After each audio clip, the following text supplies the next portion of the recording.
আবার চলে এসেছি নতুন একটা কুকিং ভিডিও নিয়ে। তো আজকে করবো কাবলি ছোলা তরকারিতে। দেখো কি করে করি। এদিকে ছোলাটা সিদ্ধ হয়ে গেছে, এদিকে আলুটা কুচি কুচি করে কেটে নিয়েছি, এদিকে তেলটা দিয়ে দিচ্ছি।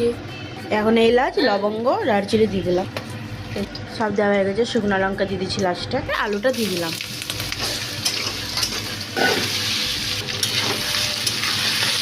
ভাজা হয়ে গেছে, এবার কাবলি ছোলাটা দিয়ে দেবো, লবণ দিয়ে দেবো, হলুদ দিয়ে দেবো, এবার ভাজবো একটু। এবার ভাজা হয়ে গেছে, এবার মশলা দিয়ে দেবো, জিরা আদা ধনে বাটা 2 চামচের বেশি দেবো না। একটু লঙ্কার গুঁড়া দিয়ে দেবো,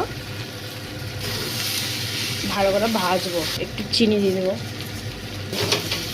অল্প সস দিয়ে দেবো।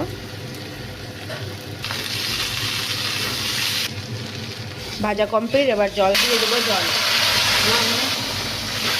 তো কেমন লাগলো আমার কাবলি ছোলা তরকারিটা অবশ্যই কমেন্টে জানাবেন। বাই।